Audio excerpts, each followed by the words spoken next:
Hey, what's going on, Aarava here, and welcome back to another installment of the Last Question Mark Challenge here today for the 2018 Austrian Grand Prix. Today, we're taking on the challenge with Carlos Sainz in his Renault Works team car. Obviously, the Renault team coming to the Austrian Grand Prix with an upgraded MGUK, so the hope was they were going to do better. Obviously, this is being uploaded straight after the real-life Austrian Grand Prix, so I'm recording this before the Grand Prix, so I might have just jinxed how Renault do, but do let me know in the comments below what you guys thought of that real-life Grand Prix, and as always, with this challenge, when we do it before the real life race, maybe I'll end up predicting something or equally jinxing something like I just maybe did with Renault. But if you are new around here and you're unfamiliar with the Last Question Mark Challenge, we're here P20, last on the grid. Obviously we've got the 2018 mod installed and we're going to try and do a 25% race here. Short, but it means we have to get the moves done and we can't really dawdle with that, and we're here with Carlos Sainz. So the hope is we can at least get into the points paying positions. I'm not too sure really. I mean, Austria is a great track for me versus the AI, so we'll see how it goes. I'm hoping if we can get to at least P7, that's my lucky number. If we can get to P7, I'll be pretty happy with that from last place. Kind of really depends on how the opening few laps go, really, especially with the Renault car. Maybe, I don't know if it'll have the straight line speed on the mod or not. Obviously, in real life, they'll hope so with that upgraded MGUK, but we'll see. But in terms of the race strategy, it's going to be a one-stop then. We're going to go from the Super Softs to the Ultra Softs. So we technically did a version of the Last Question Mark Challenge yesterday with Verstappen, but that was more of a, I was very, very focused on getting the win. I had nothing else in my mind apart from getting the win, whereas with a lesser car, you're really just trying to see how far up we can go. I don't really know where I'll be able to take this Renault, and so with the strategy, we're going to open up a little bit more, going to go super soft to the Ultra, so we're going to end up on the fastest tire to maybe be nippy and fast at the end of this Grand Prix. So let's get into it then as we go to 5 red lights then to this Austrian Grand Prix for the Last Question Mark Challenge here with Carlos Sainz. It's a good getaway there. We literally released the clutch the second the lights went out, so that's kind of a Valtteri Bottas from 2017 almost there, as a bit questionable when we released the clutch. But around the outside, we tried to go for P16, doesn't work out there, and we're down to P17 then, get squeezed out a little bit by the Force India. So we're actually trying to vie for P14 there momentarily, but just didn't work out there. That's how good of a start I got. I kind of got blocked in on the left-hand side, and then here, bit of a traffic jam behind Marcus Ericsson, and then his teammate Leclerc comes down the inside there. So the two Saubers side by side momentarily. We get a big slap of oversteer here, trying to get used to the Renault. You know, I was too used to driving the Red Bull from yesterday with a lot of downforce. The Renault doesn't have as much downforce, so having to get used to it. But Leclerc with a big lock up there, and so I thought I'd take that opportunity when I could to dive down the inside, opportunistic there, and we made it work, and we're up into P16 once again. And now, hopefully, on this next lap, pretty much before the end of the lap, we can get Ericsson. Obviously, not too great downforce in that Sauber versus the Renault. So here we go, closing up, full throttle here. We're going to try and size up a move. We go a little bit left and then right, and it's very, very close. I was actually quite lucky not to tap his rear end with my front wing. That's how close we were.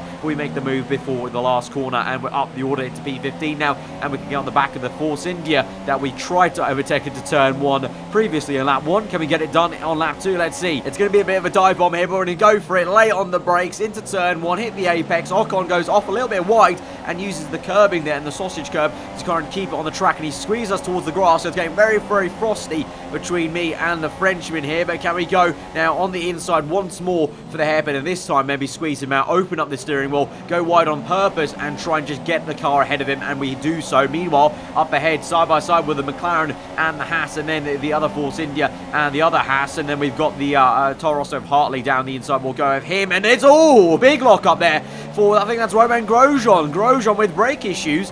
How quaint. The 2018 mod is perfectly realistically modded that feature of Romain Grosjean's driving. Once again, Grosjean has some brake issues there and a big lock up into sector 2. That's unfortunate for him. So now it's just Perez with another lock up there. That corner is proving very tricky for the entire grid, it seems, as Perez now is susceptible. We go to the left-hand side. He thought we were going to go to the right, but no. Down the inside, we send it. We're tapping the throttle, feathering the throttle to try and send it down the inside. It's a beautiful, beautiful move on the inside of Perez. That's such a difficult place to pass, but he made it work, and Perez had no clue that was going to happen. You know, he was moving to the left. I didn't want to go on the right-hand side. I darted to the inside, did a bit of a fake in that kind of sense, and then sent it, and it stuck. It stuck, you know. You sometimes, in the words of Daniel Ricciardo, you just got to lick the stamp and send it, and we did just that there.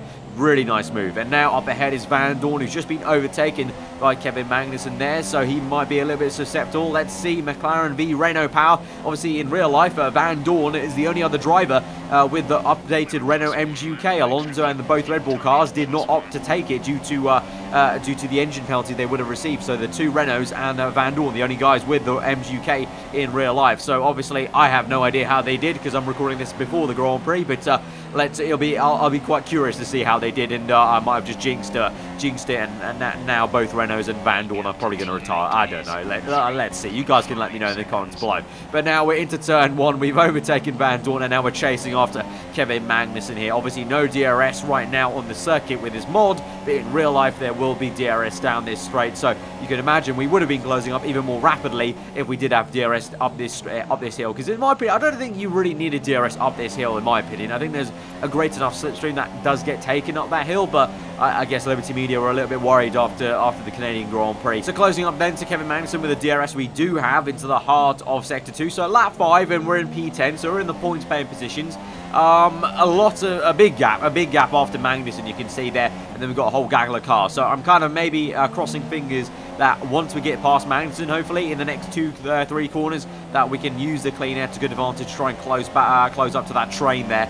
That looks to be kind of holding each other up. So here we go now towards the downhill section on the right hand side, usually almost flat out with 7th gear in quali, and down the inside we do get it, and we can take the racing line. Magnussen doesn't put up much of a fight. It looks like me and K-Mag are the only ones in the top 10 then on super softs here. So me and K-Mag will be going to about lap 10 and then 8 laps to the end with the ultra soft tyres. But the next car up is my teammate Nico Hulkenberg on ultra soft tyres, so let's try and close up to him, and we do so in a couple laps time. Lap 8 now, 2 laps to go until our pit stop, probably the lap that Hulkenberg and these guys might be coming in. So I'm going to close up to Hulkenberg, trying to see if we can overtake him by the end of the lap, but he may just come in straight away as I try and overtake him. So that'll be a little bit frustrating because you guys know me, I always like to try and have the overtakes on track rather than with strategic stuff. But let's see here. We got some really good momentum on the super soft, so this bodes well maybe for the ultra soft, or it might even bode well just for a good overcut here. So Hulkenberg does indeed come in, so we're going to overtake him just about on track as he starts to brake and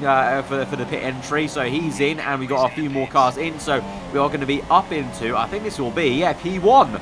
Up into P1 as Raikkonen pits, Verstappen pits as well. So at the moment, I can't tell who at the moment is leading this Grand Prix. We've got Brennan Hartley out the Grand Prix. His Honda maybe fails in the back of his Toro Rosso car. At the moment, it looks like it's Sebastian Vettel that leads from Kimi Raikkonen. That second place car is Kevin Magnussen. Obviously, Vettel leads in a net position right at the moment on track. He's second place, but that's Kimi in P4 trying to overtake Magnussen P3. So as I said, me and K-Mag are the only guys going longer on super softs here. So you can see I'm doing a pretty damn good job because K-Mag's being caught by the guys who've already made a pit stop, whereas Vettel's not anywhere near to me to catch me up. So we should be pretty good, as in when we come out in the pit lane, I don't know, we could be quite close to Hulkenberg, or should be maybe ahead, because technically we were going to be able to overtake him. But meanwhile, you can see, look at this, the two Red Bull cars and the McLaren of Fernando Alonso, and also in the background, if you look close enough, it's Hulkenberg and Bottas held up so much here in a whole gaggle of traffic. You got the Sauber, the Toro Rosso, I think that's another Sauber, or the Williams car, holding up both Red Bulls, Ricciardo, Verstappen, and then also my teammate Hulkenberg and Bottas in the background there. So a lot of traffic, and we've had a lot of clean air to push as hard as we can. So I think we might be able to get a really good overcut here at the Austrian Grand Prix. So we're in for the ultra soft tyres, so the end should be comfortably to the end. There'll be a little bit of graining and tyre wear at the end of the stint. Obviously, the 2018 mod we got installed does increase the tyre wear, but it shouldn't be too bad, I would imagine. Depends on who we're fighting, really. But here we go now, coming down the pit lane. And I'm looking on the left-hand side. There's not a lot of cars coming down the main pit straight. Hamilton's going to come past, so we're going to be in P4 at the moment, and I don't actually see any more cars there. They're coming through now to turn 1.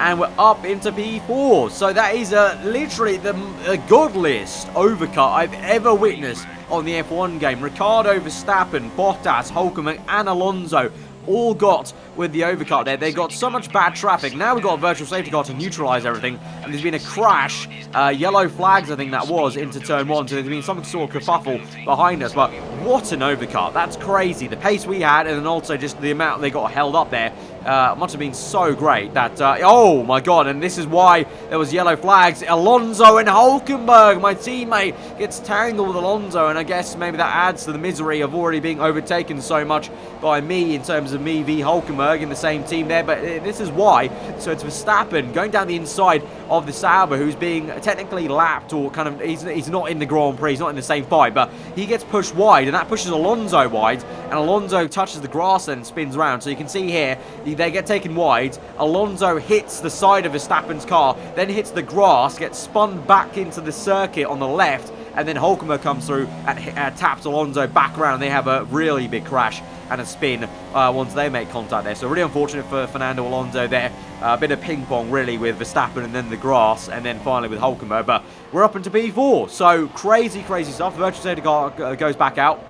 And meanwhile, up front, it's a straight fight between Vettel and Raikkonen for the lead of this Grand Prix. Both Ferraris fighting hammer and tong here for 1 and 2. Oh, how we would love this to be the case in real life, but I highly doubt it, to be honest. But meanwhile, for us, later on to the Grand Prix, as we go on through the last couple of laps now, I think this is the second last lap, Ricciardo is catching up to us. Obviously, you would imagine the Red Bull should have the pace to try and close up and try and overtake us. We're going to try and do our best job to defend here. You can see kind of going awkwardly in the middle of the circuit, leave a little bit of room for Ricciardo to maybe make a pop, but he doesn't do so. So trying to place the car as well as we can. And so now we're on to the last lap of the Grand Prix. Another guy is out of this Grand Prix. We've only got 16 runners, so absolute bloodbath here at the Austrian Grand Prix in this version of it. And now Ricciardo has sent it on the outside. He does well, and we're so close. Our left front tire nearly tapping his side pod and the floor of his car. We're on the outside trying to plant the power as early as we can to keep it on the outside. We do so, and now we're going to hit the apex and we're going to keep P4, but we've got one little run left. Can Ricciardo build the momentum, get the slipstream to maybe make a last-ditch move in the last two corners? We go defensive, we cut back to the racing line, and now we've got yellow flags to help us out. No overtaking through the last corner, and we will get P4 at the Austrian Grand Prix with Carlos Sainz. What a result that is for Carlos Sainz, and what a result that would be in real life if he did get that. But Sebastian Vettel is the one that wins this Austrian Grand Prix, from Kimi Raikkonen in second place and then Lewis Hamilton in third. Sainz P4, P5 Daniel Ricciardo. Love that stuff, and Hulkenberg out the Grand Prix. So I was the one flying the flag for Renault in this race. But guys, if you did enjoy this challenge, then hit that like button. As I said at the very start of the episode, do let me know what you guys thought of the real life Grand Prix in the comments below, and I'll be checking up on the comments afterwards. Obviously, this being uploaded straight after the real life Grand Prix. And if you are new around here, do get subscribed for weekly Formula content. I've been Ava. Hope you enjoyed today, and I will see you guys next time.